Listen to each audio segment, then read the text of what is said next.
오늘 이 저녁에 보실 하나님 말씀은 룻기 2장 8절 그리고 16절 말씀입니다. 룻기 2장 8절 그리고 16절 말씀입니다. 원래는 8절부터 16절까지 말씀을 다 읽어야 되는데 너무 길어가지고 제가 8절과 16절을 대신 대독하도록 하겠습니다. 보아스가 룻에게 이르되 내 딸아 들으라. 이삭을 주우러 다른 밭으로 가지 말며 여기서 떠나지 말고 나의 소녀들과 함께 있으라. 그리고 16절 말씀입니다. 또 그를 위하여 곡식 다발에서 조금씩 뽑아 버려서 그에게 줍게 하고 꾸짖지 말라 하니라. 아멘. 오늘 이 룻기 2장 8절과 그리고 8절부터 16절까지 말씀을 통하여서 하나님의 은혜라고 하는 제목으로 함께 말씀을 나누도록 하겠습니다. 하나님을 믿는 백성들이 갖는 수많은 단어들이 있습니다. 그렇지만 그 가운데서 우리에게 가장 큰 힘이 되고 위로가 되는 단어는 바로 은혜라고 하는 단어입니다. 이 히브리어로 헨이라고 하는 이 은혜라고 하는 단어는 일반적이면서 특별한 호의라고 하는 뜻을 내포하고 있습니다. 우리가 호의에 해당되는 두 가지 의미가 있을 수 있습니다.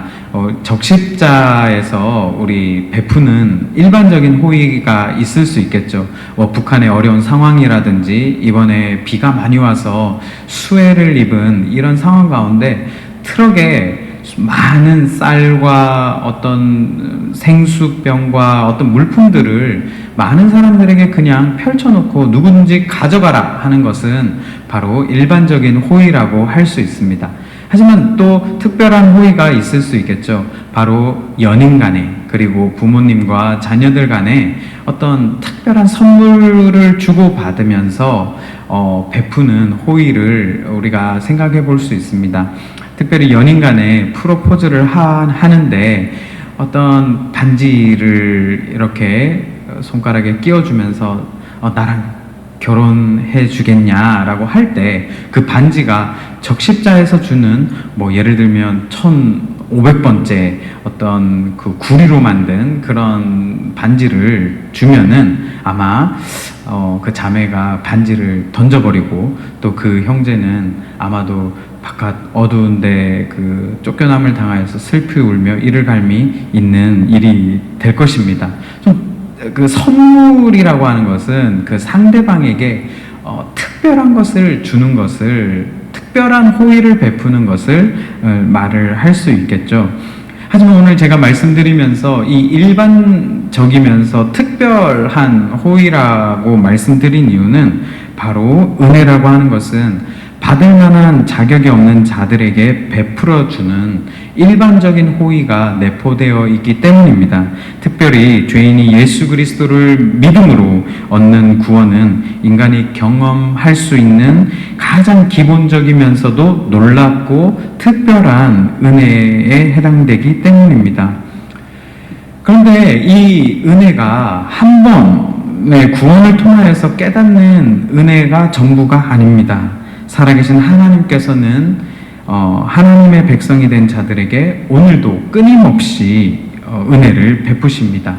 예레미야의 고백과 같이 이 은혜와 성실하심이 아침마다 새로우니 늘 새롭다라고 하는 고백과 같이 하나님의 은혜는 샘터에서 날마다 새로운 시원한 그 물들이 솟아나오는 것과 같이 은혜가 날마다 새롭게 우리에게 주어진다라고 하는 것입니다. 바로 이렇게 끊임없이 주어지는 은혜가 중요한 부분은 바로 우리가 팬데믹을 지나면서 여전히 팬데믹은 존재하고 있습니다. 이 팬데믹을 지나면서 자영업자들은 재정적으로 어려움을 당하고 있죠. 우리는 심리적이고 정신적인 고통을 당하고 있습니다. 때로는 육체적으로 그 롱 코비드 후유증에 우리가 고통을 당하고 있습니다. 그런데 하나님께서 우리가 신앙생활이라고 하는 것은 팬데믹이 없는 상황 가운데서 우리가 신앙생활을 하는 것이 아닙니다. 바로 우리의 신앙생활은 팬데믹이라고 하는 상황이 존재함에도 불구하고 우리가 믿음으로 하나님께서 끊임없이 부어주시는 은혜 가운데 그 과정들을 잘 이겨나가는 것을 우리는 신앙생활이라고 할 수 있겠습니다. 그래서 우리는 그런 끊임없이 부어주시는 하나님의 은혜를 경험하면서 날마다 승리해야 하는 신앙생활이 필요하기 때문에 오늘 이 말씀을 통하여서 바로 끊임없이 부어주시는 하나님의 은혜가 무엇이 있는지 이 룻기에서 룻과 보아스의 만남 속에서 우리 잠시 살펴볼까 합니다. 첫 번째로 그 보호의 은혜가 있습니다. 룻기 2장 5절에서부터 9절까지 제가 한번 읽어보도록 하겠습니다. 보아스가 베는 자들을 거느린 사환에게 이르되 이는 누구의 손이냐 하니 베는 자를 거느린 사환이 대답하여 이르되 이는 나오미와 함께 모압 지방에서 돌아온 모압 소녀인데 그의 말이 나로 베는 자를 따라 단 사이에서 이삭을 죽게 하소서 하였고 아침부터 와서는 잠시 집에서 쉰 외에 지금까지 계속 중이니이다. 보아스가 룻에게 이르되 내 딸아 들으라. 이삭을 주우러 다른 밭으로 가지 말며 여기서 떠나지 말고 나의 소녀들과 함께 있으라. 우선 본문으로 더 깊이 들어가기 앞서서 6절에 나오미와 함께 모압 지방에서 온 소녀라고 하는 표현이 나오고 있습니다. 이 내용의 스토리가 무엇입니까? 유대 베들레헴에 엘리멜렉이라고 하는 사람이 살았습니다. 그의 아내의 이름은 나오미입니다. 그런데 흉년이 이렇게 유다 베들레헴에 불어닥친 것입니다. 그래서 이 사람이 소위 요즘으로 따지면 이민을 간 거죠. 모압이라고 하는 땅으로 이민을 가게 됩니다. 가족들을 다 데리고 갔는데 그곳에서 잘 살면 되는데 흉년보다도 더 심한 죽음의 바람이 그의 가정을 휩쓸고 간 것입니다. 그의 남편 엘리멜렉이 갑자기 죽고 그 두 아들인 말론과 기련도 동시에 죽게 되는 비극적인 상황을 맞이하게 됩니다. 하루아침에 그 집에 남자들이 다 사라지고 나오미와 그 두 아들의 며느리인 오르바와 룻만 남게 되는 것이죠. 시어머니 나오미는 이 환난이 온 것은 하나님의 진노이다. 자신들의 선택이 하나님 보시기에 옳지 않았다라고 하는 것을 나중에 깨닫고 이제 다시 고향인 베들레헴으로 돌아갈 것을 결심합니다. 나오미가 이렇게 말합니다. 나는 갈 테니 너희들은 자유롭게 살거라 하면서 모압 며느리들에게 이제 진로의 선택을 주게 되는데 그 며느리 중에 오르바는 자기 나라 모압에 그대로 남겠다라고 얘기를 하고요. 근데 또 다른 한 며느리인 룻은 바로 시어머니의 나오미의 나라와 그 신앙을 따라서 함께 떠나겠다라고 하면서 나오미와 함께 나서게 됩니다. 그것이 바로 룻기 1장의 내용입니다. 베들레헴에 돌아왔지만 이방 여인이었던 룻은 할 일이 마땅치 않았습니다. 그래서 자기 시아버지 엘리멜렉의 친족인 보아스의 일터로 나가게 됩니다. 그것이 바로 본문 2장 8절과 9절 말씀에 나오게 됩니다. 제가 다시 한번 읽도록 하겠습니다. 보아스가 룻에게 이르되 내 딸아 들으라. 이삭을 주우러 다른 밭으로 가지 말며 여기서 떠나지 말고 나의 소녀들과 함께 있으라. 그들이 베는 밭을 보고 그들을 따르라. 내가 그 소년들에게 명령하여 너를 건드리지 말라 하였느니라. 목이 마르거든 그릇에 가서 소년들이 길러 온 것을 마실지니라 하는지라. 보아스는 룻을 만나자마자 그녀가 두려움을 이길 수 있는 일련의 조치들을 취하고 있습니다. 사실 구약은 신약의 모형과도 같습니다. 즉 구약의 이야기나 등장인물들은 예수님의 사역과 예수님의 관의 연관성이 아주 깊은 것이죠. 우리 옛날에 중고등학교를 다닐 때 우리 졸업식이나 그런 특별한 행사가 있을 때 우리는 예행 연습을 한 경험을 기억하게 됩니다. 특별히 체육 선생님이나 교련 선생님 이런 선생님이 먼저 앞에 나와가지고 강단에 서서 우리 예행 연습을 시작하게 되는 거죠. 하지만 본식이 시작되는 그때가 되면은 그곳에 체육 선생님이 계시는 것이 아니라 바로 교장 선생님이 오시게 되는 것이죠. 바로 룻기를 지은 이 저자는 결국 이 보아스는 우리 하나님이시다, 하나님과 같다라고 하는 것을 말하고 있는 것입니다. 보아스는 9절에서 룻에게 말합니다. 내가 그 소년들에게 너를 건드리지 말라 명령하였다. 그러니 안심하라 라고 말을 하고 있습니다. 우리가 하루하루 이민 생활을 하면서 또 인생을 살아가면서 얼마나 많은 위협과 두려움, 불안감을 갖고 살아가고 있습니까? 재정의 어려움들은 우리를 불안하게 만들고 고통을 안겨주는 것입니다. 예기치 않던 건강의 어려움은 우리 혼자서 감당하기 너무나도 힘든 것입니다. 이 하나님께서는 그 힘든 고통과 어려움에서 보호해 주시겠다고 하십니다.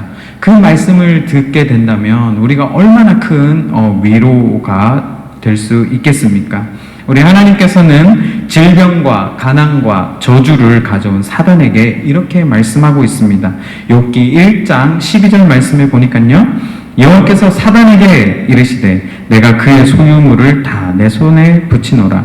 오직 그의 몸에는 내 손을 대지 말지니라. 사단이 곧 여호와 앞에서 물러가니라. 그의 몸에는 내 손을 대지 말지어다. 어떤 사람들은 우리가 하나님을 잘 믿으면 다 형통하고 잘 되는 줄 생각합니다. 병에도 안 걸리고 다 부자가 되고 그런 줄 알지만 죄 아래 연약한 우리 인간들 모두에게는 이런 고통의 문제들이 항상 산재하고 있고 이 환난의 순간들이 다 있다라고 하는 것입니다. 하지만 그런 인생 속에서 환난과 고통의 순간 속에서 우리 하나님께서 우리를 위로하여 주시고 또 특별히 우리에게 사단의 어떤 공격에서 우리를 보호해 주신다라고 한다면 얼마나 큰 위로가 될까요? 시편 23편 1절에서부터 3절까지의 말씀을 보면 다윗이 이렇게 고백하는 장면도 나오게 됩니다. 여호와는 나의 목자시니 내가 부족함이 없으리로다. 그가 나를 푸른 초장에 누이시며 쉴만한 물가로 인도하시는도다. 내가 사망의 음침한 골짜기로 다닐지라도 해를 두려워하지 않을 것은 주께서 나와 함께 하심이라. 주의 지팡이와 막대기가 나를 안위하시나이다. 이 시편의 저자는 우리 하나님은 우리의 목자가 되어주셔서 드넓은 푸른 풀밭에 눕게도 하시고 끊임없이 깨끗하고 시원한 생수를 제공해 주시는 분이시다라고, 그런 물가로 인도하시는 분이시다라고 고백을 하고 있습니다. 그러면서도 3절 말씀해 보니까 그런 좋은 곳으로 인도하시는 목자이기도 하지만 하나님은 사망의 음침한 골짜기에서도 우리의 목자가 되어 주신다라고 하는 것이죠. 사망의 음침한 골짜기 속에서 하나님께서 나와 함께 하신다는 말씀이야말로 우리에게 얼마나 큰 위로와 힘이 될 수 있을까요? 우리 하나님은 이 보아스와 같이 우리를 보호하시는 분이십니다. 그것이 바로 은혜인 것입니다.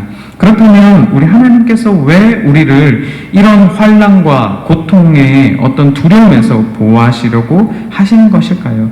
우리 이사야서 43장 1절에서부터 4절까지 말씀을 우리 다 같이 함께 보도록 하겠습니다. 제가 또 읽겠습니다. 야곱아, 너를 창조하신 여호와께서 이제 말씀하시느니라. 이스라엘아, 너를 조성하신 자가 이제 말씀하시느니라. 너는 두려워 말라. 내가 너를 구속하였고 내가 너를 지명하여 불렀나니 너는 내 것이라. 내가 물 가운데로 지날 때 내가 함께할 것이라. 강을 건널 때 물이 너를 침몰치 못할 것이며 내가 불 가운데 행할 때 타지도 아니할 것이요 불꽃이 너를 사르지도 못할지니 대저 나는 여호와 내 하나님이요 이스라엘의 거룩한 자요 내 구원자임이라. 내가 애국을 너의 속량물로 구스와 스바를 너의 대신으로 주었노라. 내가 너를 보배롭고 존귀하게 여기고 너를 사랑하였은즉 내가 사람들을 주어 너를 바꾸며 백성들로 내 생명을 대신하리니. 아멘. 우리를 하나님께서 보호하시는 이유는 우리가 바로 하나님의 것이기 때문입니다. 그리고 하나님께서 우리를 사랑하시기 때문입니다. 여러분들 가운데 힘든 시간을 보내시고 계시는 성도님들 계십니까?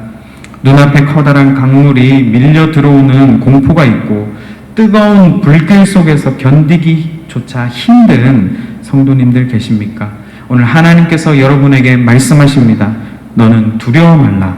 내가 너를 구속하였고 내가 너를 지명하여 불렀나니 너는 내 것이라. 내가 너를 보배롭고 존귀하게 여기고 너를 사랑한다 라고 말씀하고 계십니다. 두려워하지 마십시오. 곧 지나갑니다. 시간만 잘 견디시면 됩니다. 그 시간 동안 보호하시는 하나님을 잘 믿고 그분을 경험하면서 우리가 잘 견디면 되는 것입니다.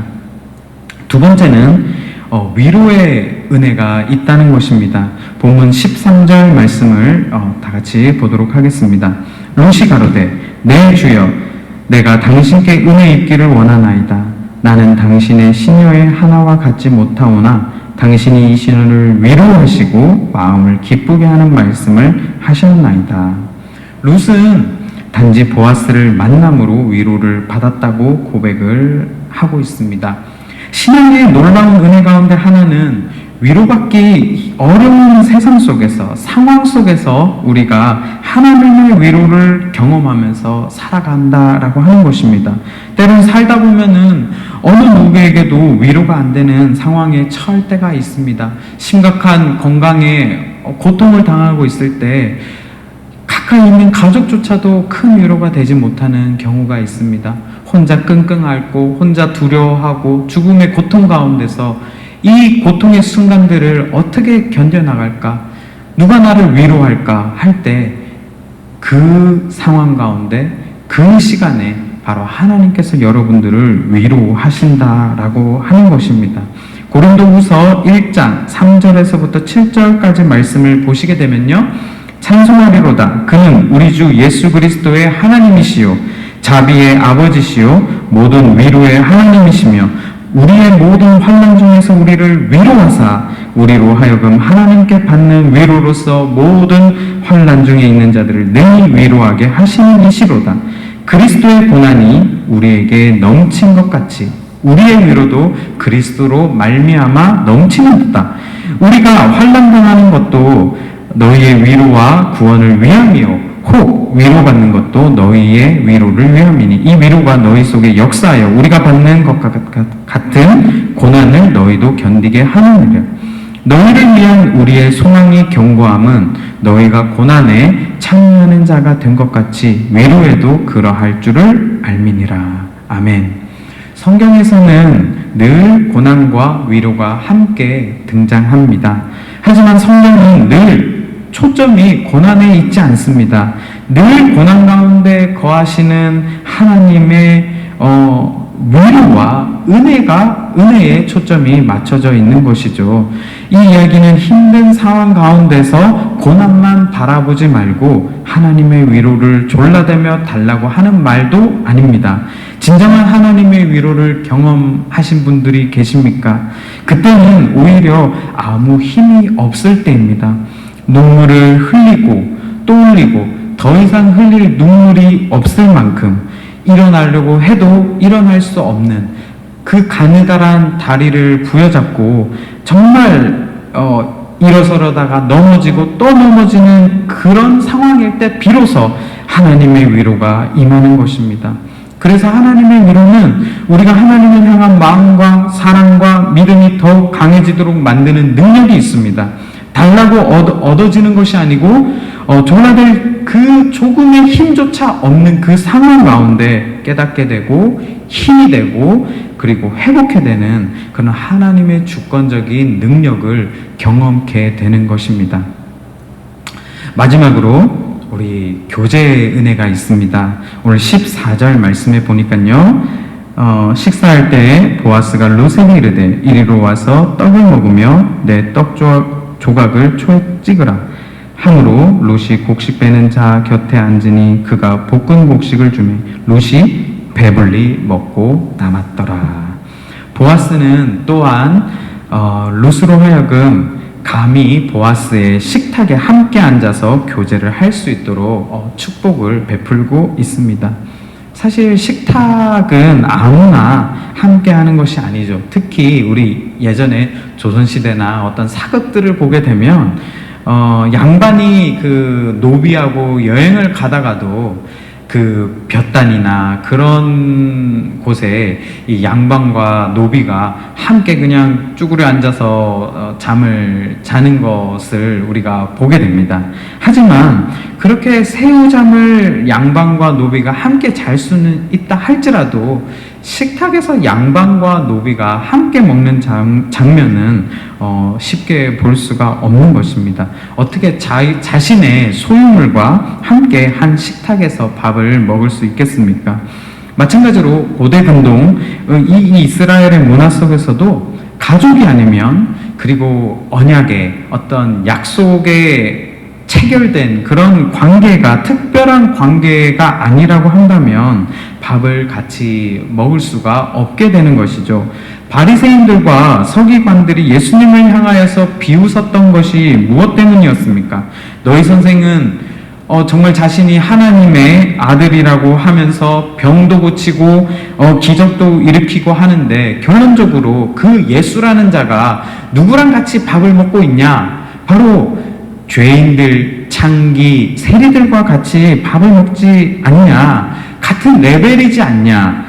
결국 예수는 저들과 같은 부류다라고 하는 것입니다. 하지만 예수님께서는 뭐라고 말씀을 하고 있습니까? 마가복음 2장 16절에서부터 17절까지 말씀을 보도록 하겠습니다. 제가 대신 읽도록 하겠습니다. 바리새인의 서기관들이 예수께서 죄인과 세리들과 함께 잡수시는 것을 보고 그 제자들에게 이르되 어찌하여 세리와 죄인들과 함께 먹는가?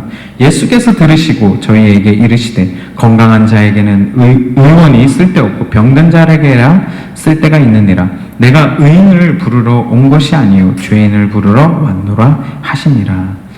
예수님께서는 내가 의인을 부르러 온 것이 아니요 죄인을 부르러 왔노라. 무슨 말씀입니까? 내가 보니까 성전에서 말씀도 가르치고 율법도 철저하게 지켜 행하는 너희들을 보니까 성전에서는 거룩한 척, 곱상한 척, 깨끗한 척, 능력 많은 척, 잘난 척 하는데 진정으로 구원이 필요한 저 죄인들과 세리, 창기들 앞에서는 그 하얀 옷에 얼룩이나 먼지라도 묻을까봐 가까이 가지도 않는구나. 그렇다면 저 불쌍한 구원이 필요한 세리와 창기와 그런 죄인들에게 누가 가서 구원의 기회를 베풀까? 나라도 가서 저들과 함께 같이 밥을 먹으며 구원의 은혜를 알리고 베풀겠다라고 하는 그런 뜻인 것이죠.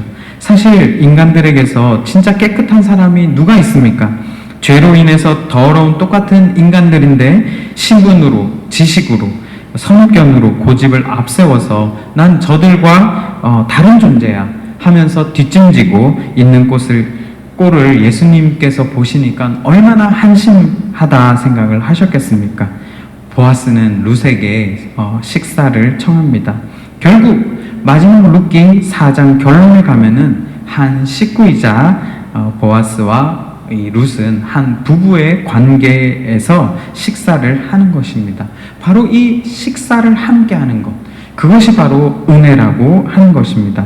저도 예전에 청년 사역을 하게 되면서 밥을 같이 먹는 그런 부분들이 참 중요하다라고 생각을 했습니다. 밥을 함께 먹는다라고 하는 것은 우리가 어떠한 의미에서는 한 그리스도 안에서 언약 속에 체결된 어떤 상징적인 의미로 우리가 밥을 같이 먹을 수가 있는 거겠죠. 항상 언약이 체결되고 나면은 하나님께서는 그 식탁의 은혜를 베푸는 것을 볼 수가 있습니다. 모세와 장로들이 산에서 십계명을 받고 나서도 하나님과 식사를 하는 장면이 나오고요. 십자가에 달리시기 전에 예수님은 마지막 만찬을 제자들과 함께 했습니다. 그리고 나중에 부활하셔서 갈릴리 바다에서도 조반을 준비하셔서 제자들에게 식사를 함께하는 그런 예수님을 볼 수가 있는 것입니다. 원수의 앞에서도 상을 베푸시는 그런 우리 식탁의 은혜를 베푸시는 하나님을 우리가 볼 수 있는데요. 그 밥을 같이 안 먹는 청년들이 있어요.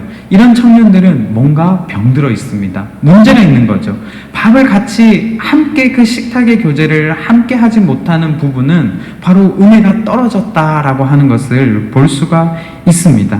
밥이 그냥 밥이 아니고 바로 주 안에서 가족들끼리 교제이기 때문에 그 자리에 함께하지 않으니까 참된 교제가 일어나지 않은 것을 볼 수가 있는 것이죠.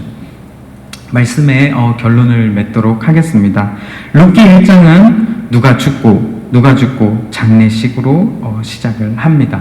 하지만 룻기 4장 결론에 와서는 해피엔딩, 행복한 결혼식으로 맞춰지고 있습니다. 룻이 보아스를 만나지 못했다라고 한다면 아마도 룻기의 4장의 결론은 여전히 장례식으로 맞춰졌을 수도 있습니다. 하지만 보아스를 만난 것처럼 우리가 하나님을 만나는 은혜를 받게 된다면 반드시 우리의 인생의 결론 또한 해피엔딩, 행복한 결혼식으로 마칠 수 있다라고 하는 것입니다. 사실 우리의 신앙은 우리 인생의 마지막에 있지 않고 바로 오늘이 늘 마지막이라고 볼 수 있는 것입니다. 즉 오늘도 행복한 결혼식과 같이 우리 하나님과 늘 교제하면서 행복하게 살아갈 수 있다라고 하는 것이죠. 맨 끝 9절에 룻은 14절에서 뭐라고 하고 있습니까? 바로 룻이 배불리 먹고 남았더라. 만족함이 어디에 있습니까? 멋진 차, 그리고 엄청 넓은 집, 그런 만족함이 될 수 있겠습니까? 바로 이 룻은 그런 멋진 차와 그런 엄청나게 좋은 집을 그렇게 소유했다라기보다는 그 차와 집을 소유한 그 보아스를 소유하고 있는 그 만족함을 누리고 있다라고 하는 것이죠. 이 모든 것을 보아스를 소유함으로 인하여서 다른 모든 것들을 소유할 수 있는 은혜가 되는 것입니다. 이방 여인 처지에서 보아스를 얻은 것, 보아스와 교제할 수 있고 보아스를 소유하는 것, 그것 자체가 바로 은혜인 것입니다. 여러분들도 모든 것을 소유하신 예수님을 소유하셨으니 바로 은혜라고 하는 것이죠. 우리가 팬데믹을 지나면서 여러 고통의 문제들, 두려움, 환난의 아픔들이 있을 줄 압니다. 바로 이런 우리가 시간들을 지나면서, 이 과정들을 지나면서 우리가 누구에게 위로를 받고 누구에게 보호를 받고 우리가 누구에게서 만족함을 찾을 수 있겠습니까? 사실 우리가 이 팬데믹을 지나면서 인간의 연약함을 우리는 고백할 수밖에 없습니다. 결국은 하나님의 은혜를 통하여서 우리가 보호받고 위로받고 참된 만족함을 누릴 수 있다라고 하는 것이죠. 여러분들 가운데 재정에 어려움이 있습니까? 예기치 않은 건강의 고통을 지금 당하고 있는 성도님들도 계실 줄 압니다. 우리 청년들 가운데 미래에 불안함과 공포가 있을 수도 있습니다. 하지만 오늘 말씀에서는 우리 하나님은 내가 너희를 사망의 음침한 골짜기에서도 보호하시겠다고 말씀하십니다. 너희가 당한 환난 속에서도 우리 하나님은 위로하신다라고 하는 것입니다. 그리고 함께 밥을 같이 먹듯이 배불리 먹고 남을 만큼 인생의 참된 만족함을 주시는 은혜를 베푸시는 분이 바로 하나님이시다라고 하는 것입니다. 오늘도 하나님으로 인하여서 그 은혜들 가운데 참된 만족을 누리면서 하루하루 살아가시는 여러분들 되시기를 간절히 축원합니다. 다 같이 기도하시도록 하겠습니다.